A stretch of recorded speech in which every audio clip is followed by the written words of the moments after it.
Hello, everyone. Happy Friday. Happy Friday. Thanks for joining us. Hi. And welcome to the June installment of Object Lesson, which is our monthly salon series in which we opened up the cases of the Center's permanent collection and invited guests will lead discussions about it. We're so excited about our special guest this first Friday, but before I introduce her, I just want to invite everyone to join me in acknowledging the fact that we are situated here on the lands of the Lenape, and that the only way the ongoing erasure of their culture, presence, and history will be restored to these lands is assisting them in the restoration of their sovereignty here. So we will have a link in the chat that will help guide you and bring you some information about that. And we'll look forward to an educational and edifying month of June going forward. So thank you for that. So object lesson. This month's object lesson speaker is Katie Sorenson. Yay! Some of you know Katie because she is the Director of Outreach and Communications here at the Center for Art in Wood. She's been with us for a long, long time. How many years has it been? 7 years. She knows the center inside and out. And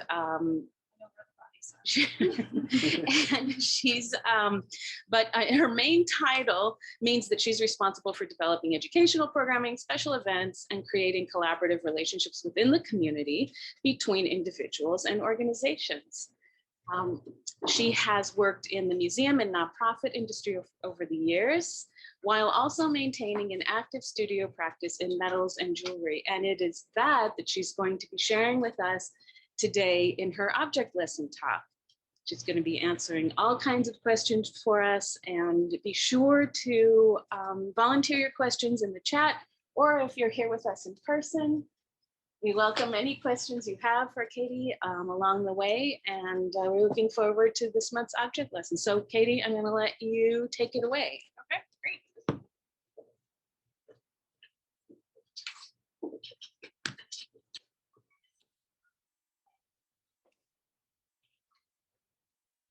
Okay. Hi, everyone.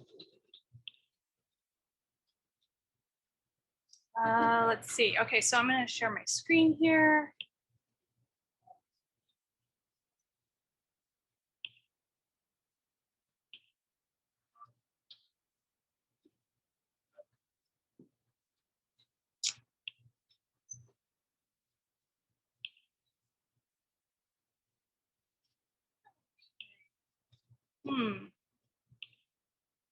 Let's try this again. Let's see.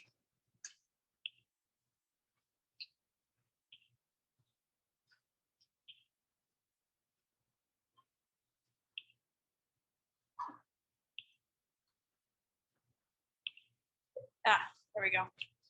Wow. It's been a long week. It has been a long week. Sorry about that, everyone. Okay, let me just get that looks all right. Okay, so hi, welcome to Object Lesson, guys. Hi. So happy to have you all join us and experience some of the objects that I'll be talking about tonight. I'm also excited to share a little bit about my background. And of course, again, these amazing objects from the center's collection. I do want to take one of these home with me. I don't think Nava's going to let me take it, but I've fallen in love with it. Just as a teaser from social media that Sam Davis posted, he said, "What is metal doing at the Center for Art in Wood?" That's a great question. On this first slide, this is what connects metal and wood together. It's the lathe. So it's a technique that's called metal spinning. And there we go. Okay, what is metal spinning and why does it have anything to do with the center? Well, metal spinning dates back to the 4th century and can be traced back to Egypt, China, and India. This is the oldest visual evidence that we have of early lathe work, of 2 men operating a lathe found in an Egyptian pharaoh's tomb.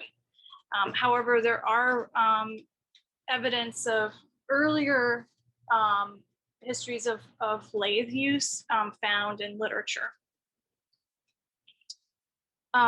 One person that you're all familiar with from the history books who used the technique of metal spinning in their production of hollowware work was Paul Revere. So I wouldn't be surprised if we had some metal spinners right here in Old City back in the day. So just to wrap your head around what metal spinning is, I have this little video just to help you visualize the process, the technique in order to create a vessel using a lathe and a piece of metal.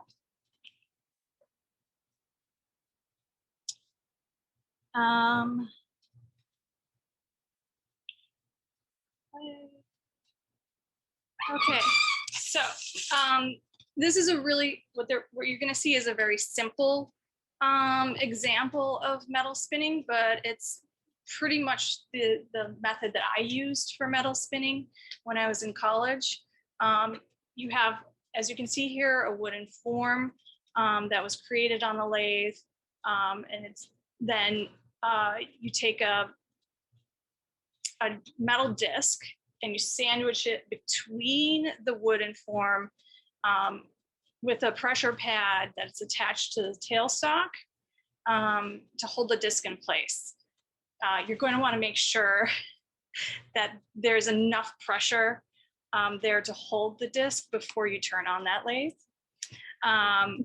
Mistake my instructor made the very first time I ever stepped up to a lathe to learn spinning. That disc of metal ran right up my shoulder and flew behind me. Was anyone injured? I was lucky I had a very heavy ski sweater on that day, so that protected me. I was a little rattled, but I got right back in there to learn this new skill that I wanted to get underneath my belt. You wasn't scared at all. Okay. Oh, that's freaking out. You know what it was? It was like, you know, I'm the only girl in the class too, so it's almost like I have to do this and I have to prove that I can hang, you know? So And she didn't want you to see that girl. no. So as you can see, the tool that they're using here is very similar to like a burnishing tool that you would use for jewelry. It's just a lot larger. And then they're using leverage in order to push that metal against the form to create this vessel shape. And then as we see here, they're using a softer metal here, which is most likely aluminum. So it's a little bit easier to get one run in to finish the piece. Harder metals such as silver, copper, or brass, you're going to need to stop and anneal a few times to finish the run. And for those of you that don't know what annealing is, it's a process where you heat I just love my notes. Where you heat the metal and it relaxes the molecules in that metal in order to make it more formable and pliable. Okay, I was wondering why they weren't using the video. Right. That's connected somewhere. Yeah, and there are techniques where it's hot spinning, where that metal is heated to a high temperature and then it's spun over the form. So it is a typical process that's used in like industrial situations, and actually metal spinning is kind of seen more as like an industrial technique. However, there are a lot of artists that use this. So pardon me, I'm going to adjust my screen a little bit here. All right. How's that? That looks good. Okay. So now that you have a little bit of a better understanding of what metal spinning is, here are two beautiful examples in the center's collection. Now, one thing to note is that metal spinning, as I just said, is seen as an industrial use, but there are many artists that also use metal spinning to create amazing pieces of art, like what you see here. On the left, we have a new acquisition. The title of it is Sustaining Spirit 9 by artist Lynn. It was made in 1994 and is made of copper spun and raised with a surface treatment of color pencil. It does say in our notes that there's patina in there as well, and there may be underneath. I just haven't inspected it that closely. Beautiful coloration. To the right is Vertical Basket number 10E by artist Lynn. This piece was created in 1992 and is comprised of multiple spun pieces of copper joined together and then treated with her signature blue-green patina. I love this piece. This is the piece I want to take home and borrow, you know, just for a little bit. The color and the way it undulates really makes me personally see it as a three-dimensional series of landscapes. And one of the best kept secrets of the center is its research library. What a rich and insightful library it is. And what makes it so unique is its collection of artist files. While working on this object lesson, I found process slides for both Shirk and Hull. I always find it fascinating to see how people work and how they approach the material. So here we have a picture of a slide. So yeah, slides. I don't miss that era of taking slides to submit for applications. It was a serious pain in the ass. Digital photography, thank you very much. So this is a preliminary drawing by Helen of her work that was found in our artist file for her. Next, we have a beautiful image of, you know, how she works. It's a picture of her bench. And here at the center for our social media in the past, we've done like what's on your bench from artists. So we get to see their like work in progress and their space and what it looks like. In this image, we have Helen's work here that she's reshaping, she's planishing these forms, and they're being reprised. And this technique, reprise, is where metal is shaped or ornamented with patterns in relief made by hammering or pressing on the reverse side. So that's what this is right here. There's a lot of texture right here that we can see. So Katie, when this came to the bench straight off the lathe, it would have been more like a vortex form. Yeah. And so all of this undulation and pull and then surface texture was done, reprise, by hand. Yes, yeah. So, and we'll see that. So what Nava is talking about is, so all of this is, you can't really see that, unfortunately, in the photograph image of this piece, but here in person, you can see that it's actually really slopes and valleys that's happening across the surface of this. And that's what the reprise would have done in order to create that. But as you can see here, it's smooth and kind of like a conical vessel form, which is created with the metal spinning. So she's working back into the piece, which makes it extra special. And that's what you're going to see here. This is an actual image of how Helen would work. Apologize for the quality of the image, but it gives you a really good idea of how she approached it. So she's making multiples. This is a quote from the center's turning points that we have from her. Spinning gives me the freedom to take more risks, to do larger forms, to get my ideas out more quickly. Using simple spun forms as a point from which to depart allows me to start one step ahead, to begin right away with the creative process and to maintain my momentum through a series of pieces. I have more fun with the process, and I feel that is revealed as visual energy in the final work. Working in multiples encourages the exploration of subtle variation in form, surface, color, which I most enjoy.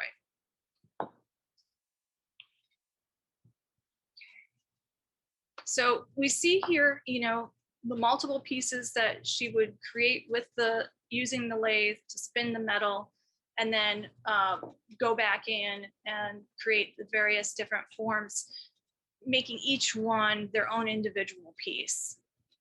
Oh, okay. So there was a piece of wood that was shaped like this. So the wood essentially had been like a prototype. As far as It's not a prototype, but if you think about it, male, female. So the wood turned piece is the male portion, and then that metal disc then is pushed against and creating a vessel form against it, mimicking that shape. So so for those that are here virtually, let's see if I can, there we go. So this is a blank form that I spun, and you can see that it's the vessel form, but the wood piece would have mimicked the same shape. so it's spun around the mold. Yes, it's spun around the mold. Yeah, that's a great kind of way to put it. Yeah. Can we pass that around? Yeah, I brought pieces for people to handle. So so that's like a piece that was just spun, but then it's not finished. So in my work that I would do with actually my studio mate at the time, Mark Bellett, we had a whole line of spun bowls that we would create to sell for essentially beer money. These, the copper bowls would be enameled, glass enameled, and those were very popular. This is an example of a glass enamel bowl. And this one I did not make. I don't have any of my enamel bowls left anymore. I sold them all. Mom, I know that you're out there. You might have one at home. This was made by my good friend, Sarah Kirscher. She's a jeweler in the Cleveland, Ohio area, and also made some very beautiful vessel work. And then we were talking about softer metals.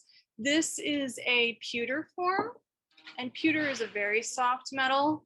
And this one, if you can see, it's etched on the exterior with a pattern. Turn that around. Okay. This is I love this image that was in the artist file. It's showing Helen's coloration process using colored pencils. So we really kind of get an idea of how she works, going back into that form and creating, just a landscape of color. So let's go back and look at the finished piece. Yes, gorgeous.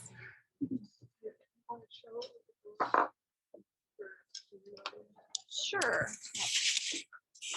So one of the spectacular things about it is her line, which is, you see in the slide, you don't get a sense of the fineness of the line. And hopefully you can see it here.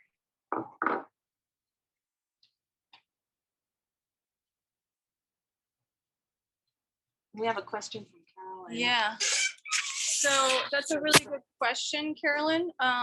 Typically what artists working on these pieces, if they're using colored pencil, A clear coat is sometimes sprayed over it to protect it. Another way to preserve the color pencil is a paste wax. Most will use the Johnson & Johnson floor wax. That's also used to preserve patinas generally. Okay, there's another chat, and I'm not sure. Can you let me know? Can you see what the chat is? There's one other chat. Yeah, just click on that for a second. Oh, yeah. How large is Helen's piece? Like 20 inches, is that right? 17, 20 inches diameter. And it's about 6 7 inches tall. Yeah. 6, 7 inches tall. This is copper. Yeah, copper and then colored pencil. Those are two materials I have never cooked with. For those of you that are joining us virtually, Nashay just said that those two materials I would never consider combining. Yeah, she would never consider, they would never consider combining together. There are quite a few metalsmiths that do use colored pencil on copper. I didn't realize that that's actually A thing? technique. Oh, yeah. It's a Helen innovation. No, I actually personally know a few that do colored pencil on copper. Not So that I've ever worked with copper, but colored pencil to me is colored pencil on various types of paper. yeah, I mean, yeah, typically you use colored pencil on Bristol or paper or something of that format, or even wood. Yeah, I've used colored pencil on wood, but not metal. Well, it works really well on metal. And of course, You can see. but to also, I'm gonna just go back to that slide. To make sure that the colored pencil adheres to the metal, it's not gonna be a shiny, like slick surface of metal. You're going to want to rough that up a little bit so that it does hold that pigment onto the surface. That makes sense because you use colored pencil on various types of paper. You have to use. It's easier when you use a rougher surface of paper. So that makes sense. Yeah. Something you want a good. Yeah, the tooth, yes, a good tooth for the surface. So Lynn Hull was raised in the Pacific Northwest, which has shaped her aesthetics. Vertical basket number 10E has this gorgeous blue-green patina that she uses to symbolize the Northwest ground moss that is threatened by development and climate change.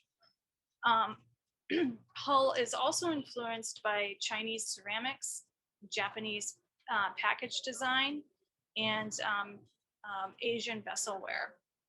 And we can really see that reflected in this piece here. Going back to the artist files, which are just an amazing wealth of information. This is a great image of Hull here at the lathe in 1987. This was when she was a lecturer at the University of Wisconsin-Madison, which is also where her fellow that is going to be coming soon is a professor at Katie Hudnall, is Professor of Wood over at UWM Madison. Yeah. So it's just going to be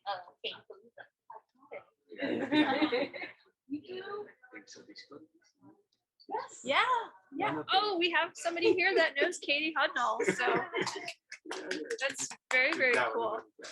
Yeah, well, you're gonna have to come and see. She's gonna be here for 2 months for our residency program, and we'll have a exhibition opening on August 3rd. 5, I think. But that first Friday in August, I think it's the 5th. Yeah. Okay. Thank you. August 5th. So you'll have to come and say hi to her and see her amazing work.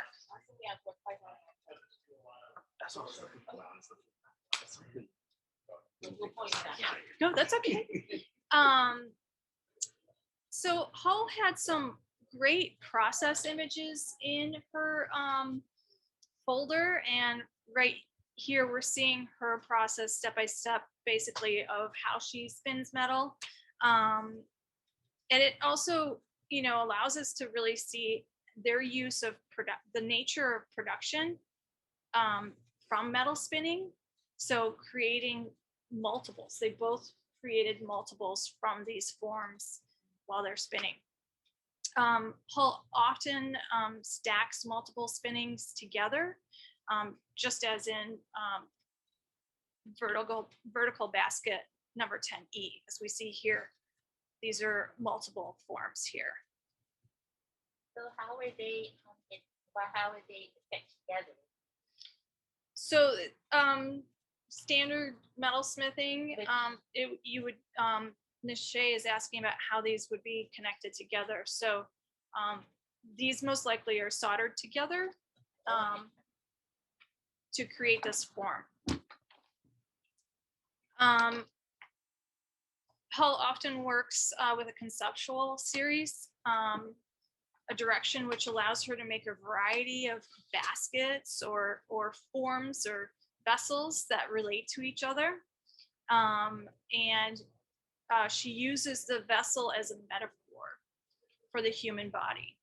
And even though her titles are very general, like vertical basket number 10, the pieces themselves usually are tied to a narrative, often personal. So she chooses to create these titles to allow people to feel like they can approach it easier. She felt that allowed people, galleries and collectors to be more likely to purchase a piece, which I find interesting because I kind of feel like a narrative title or something kind of juicy The viewer to a work. Right, would allow the viewer to connect to the work. Absolutely, Nishay, you're right.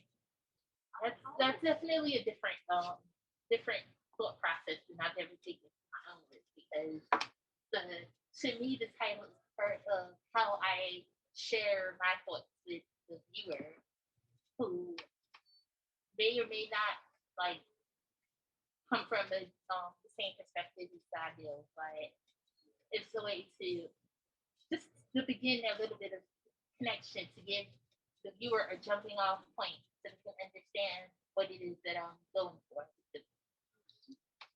Yeah, and actually, I feel that Lynn really is talking about the female psyche, the female body in these pieces of work and their connection to the earth.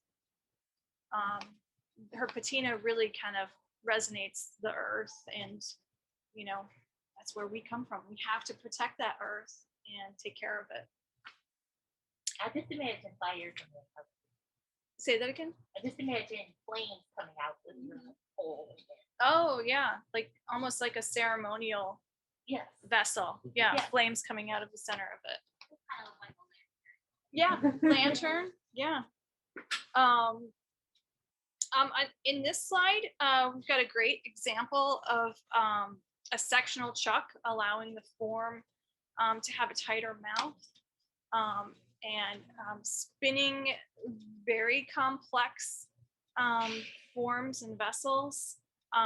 Some artists or industrial uses, they actually create the form in ice and then spin over the ice, allowing for crazy designs. So all they have to do is allow that ice to melt out. Yeah, very much like a lost wax.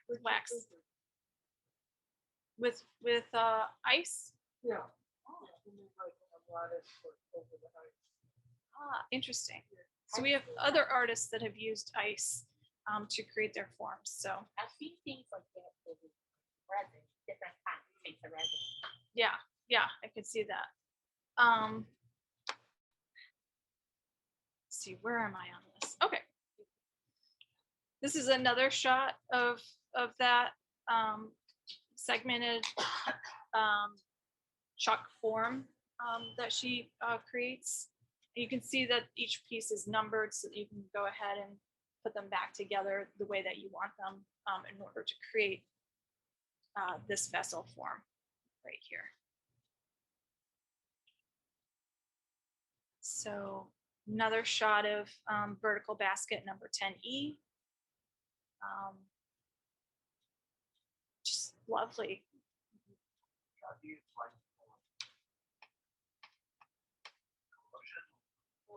Okay, so Ron is asking about how patina is applied, and that's a great question. There's different methods. This is most likely has an ammonia in it. So that chemical reaction with the copper and the ammonia creates this blue-greeny kind of color. And it can be done a couple different ways. You can put it in a spray bottle and spray it onto the piece and let it sit and develop. Cat litter is a great way to get a beautiful patina on a piece of copper. So that before or after? You want the cat to use that litter. So again, that's like an ammonia reaction that's going to happen. You get a really beautiful, actually blue. You can get a beautiful blue from that. So it is a chemical reaction, and there's various types that you can purchase. And then you also, if you want recipes for patinas, I have a whole book of recipes. So, yeah, cat litter is one of them. And again, with preserving, as we talked about with the colored pencil, paste wax really can preserve that patina. Also, a clear coat spray can protect it. I wonder would it be the same kind of spray fixative that when we use it for pencil? Yes, yes. So Nishay is asking if it's the same type of clear coat fixative that you use for drawings. Yeah, that's the same one that I would have used for my vessel work. But it's like the fun crossover of, different mediums, but used, for the same thing, essentially. Yeah, I would, when I did drawings on a regular basis, I would take it outside in the backyard and use a couple coats of spray fixative. Leave out there to dry for an hour. Yeah, and yes, the same thing with wax and spray fixative. You're usually going to do multiple coats to create a nice seal for that, to protect the piece. Every once in a while, you may have to go back in and do some preservation of a piece, especially if it's been exposed to, weather, sunlight, or if it's being actually used on a regular basis. So those are some outdoor sculpture probably treated before it goes to its permanent outdoor location. Well, yeah, and a lot of times with outdoor sculptures that have patinas, just like anything, you have to go back and do the preservation and redo that patina, years down the road. So just want to thank everybody for joining us tonight. Thank you. So really fun dive into our archives here at the center. And thank you all of those who joined us virtually. If anybody has any questions on the virtual scope, please go ahead and you can go ahead and speak up or put it in the chat. So about this particular vessel, is there a little bit more like artist statement or backstory? You did say that it was inspired by aspects of the artist's life, and I'm just kind of wondering what mystery this represents. Yeah, so for those that are joining virtually, the question is there more insight into this piece by Lynn Hall? We don't have actually that here in our archives, but from the reading that I have done, I mean, she really does these conceptual series, and each time you can see kind of like an evolution in her work, and each series, it's almost like I read like tree rings, like it's really showing her progress in her technique, and she feels that she's combining industrial techniques with artistry, combining East and West cultures, and it's gorgeous. Yes, Nava. I did have a chance to work with her when I was working for a museum in Seattle about 6 years ago already, and that was, I think her work has developed, as Katie mentioned, in a number of different ways since the creation of Vertical Basket in the late 90s. Did you say? Yes.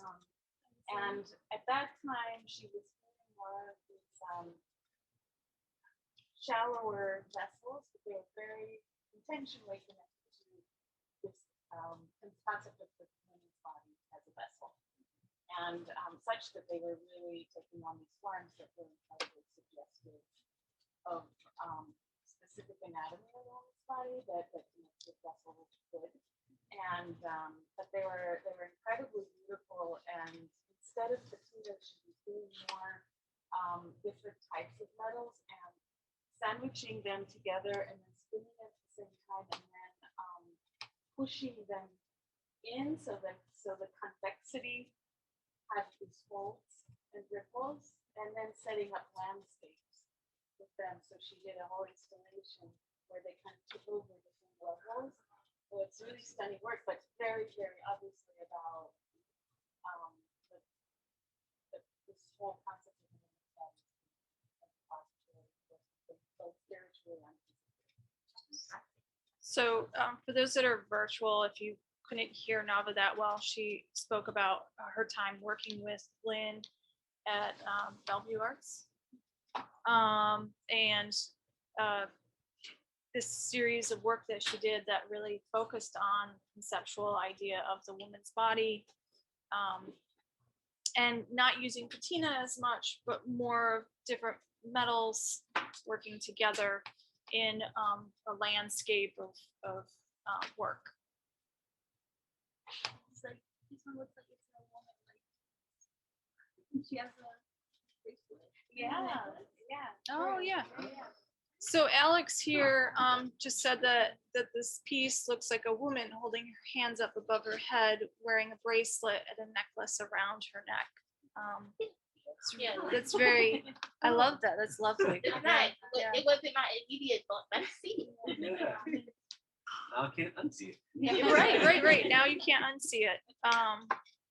Just a beautiful piece, and I feel so fortunate that I had the opportunity to kind of connect further with these pieces, and get to know the backgrounds of these artists more, and see their process, and connect that to some of my history of metal spinning and metal work. So I think we have one more question from the chat. thanks, Carolyn. I think this has been so instructive and helpful in terms of opening up the discussion of, and that critical question, why are there works in metal in the collection of the Center for Art in Wood? Yeah, and I'll go back. What connects them? The lathe process. Yeah.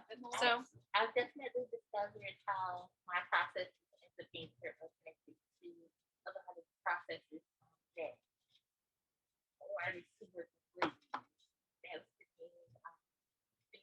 a major takeaway from my own research and synthesis collection, and how a lot of things go together, and like, I use this material, but how do they use it? And that was really interesting to me, because I've always identified myself as one central. Okay, I'm painted. I work in digital, I work in traditional, but all these other mediums I know nothing about. But it wasn't so different here. No, I mean, I think it's important for artists to explore other materials and see how they can open up your mind and inspire you, and maybe take you in different directions in the medium that you do work in naturally. So, great. Well, thank you, everyone. Thanks. Have a great night. Have a safe weekend. Have fun. Be good to each other. And we'll see you next time at the Center for Art and Wood. Bye. Thank you for joining us.